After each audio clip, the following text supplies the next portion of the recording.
चाचा पहले तो आप अपना परिचय बता दें। हमारा परिचय है, मैं ग्राम पंचायत कस्या ग्राम चखनिया के रहने वाले हैं। मैं राष्ट्रीय किसान मोर्चा के तहसील अध्यक्ष हैं।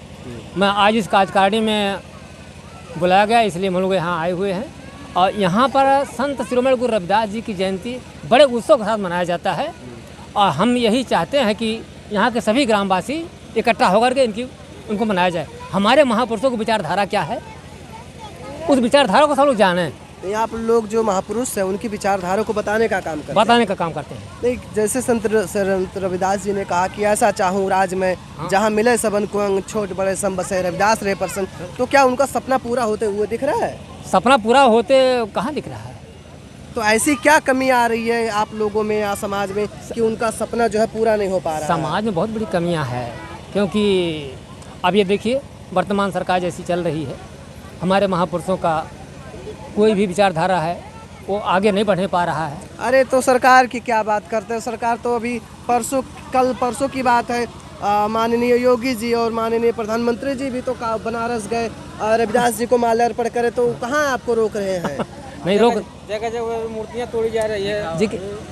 जो जगह जगह जो कार्यक्रम किया जा रहा है उसमें कुछ उल्लंघनें आ रही है, क्योंकि हमारे महापुरुषों की विचारधारा है कि हमारे जो संविधान बना हुआ उस संविधान के अनुसार चलें।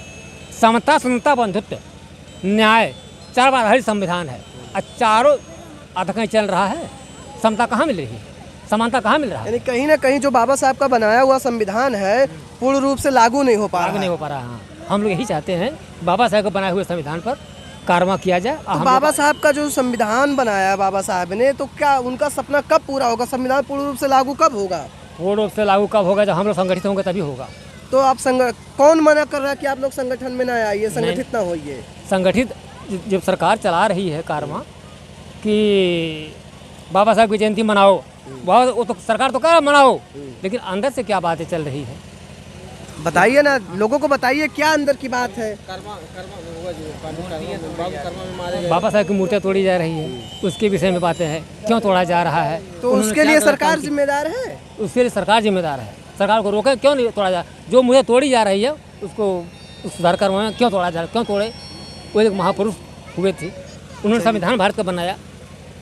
चलिए, आपका कपिलवस्तु न्यूज़ 18 के साथ बात करने के लिए बहुत बहुत धन्यवाद। दादा, आज का जो कार्यक्रम रहा, रविदास जी की जो जयंती आप लोग मनाएं, तो उनका क्या विचारधारा था, क्या उद्देश्य है आप लोगों का ये कार्यक्रम मनाने का? देखिए, विचारधारा बाबा साहब का और रविदास जी का एक ही विचारधारा था। रविदास जी पहले से संघर्ष करते हुए सबको शिक्षा दीक्षा देते हुए मतलब बहुत संघर्ष किए लोगों को सुधारने का। उसके बाद फिर बाबा साहब आए, बाबा साहब भी बहुत सब कुछ दे के गए हमें।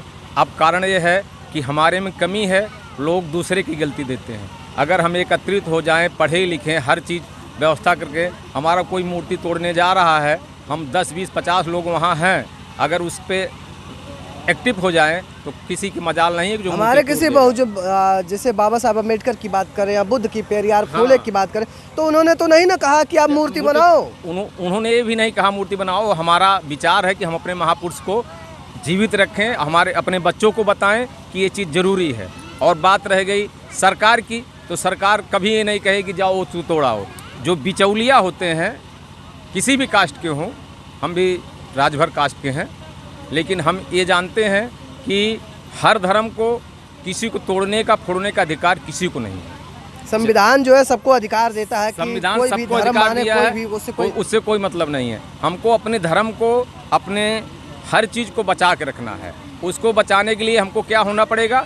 शिक्षित होना पड़ेगा। अंधविश्वास में डूबे जो लोग हैं, अंधविश्वास तो क्या आपको लग क्या रहा है, क्या लग रहा है आप लोगों को कि आने वाले 10 साल में, नहीं अभी तो बहुत पीछे हैं, आने वाले 10 साल के अंदर हो सकता है कि हम रास्ता अपना चुन लें। अभी समय लगेगा, अभी समय लगेगा, कम से कम 10 साल तो मान के चलिए। पीछे की अपेक्षा आज के दिन अगर देखा जाए तो बहुत सुधार हुआ है, मैंने परिवर्तन आ रहा है। कहने का मतलब जो परिवर्तन आ रहा है। जहाँ लोग हमको बैठने नहीं देते थे, आज वहाँ कुर्सी पेश कर रहे हैं। मान लीजिए हर किसी को तो कुर्सी मिल नहीं सकता है, लेकिन जो शिक्षित हैं, पढ़े लिखे हैं, उनको तो कुर्सी देना ही देना है। यानी कहीं ना कहीं जो बात है वो शिक्षा पे डिपेंड शिक्षा करता पे है डिपेंड करता कि जैसे बाबा साहब ने कहा शिक्षा शेरनी का दूध है, जो पिएगा वो वही दहाड़ेगा। बनेगा। चलिए बहुत बहुत धन्यवाद आपका हमारे साथ बने रहने के लिए।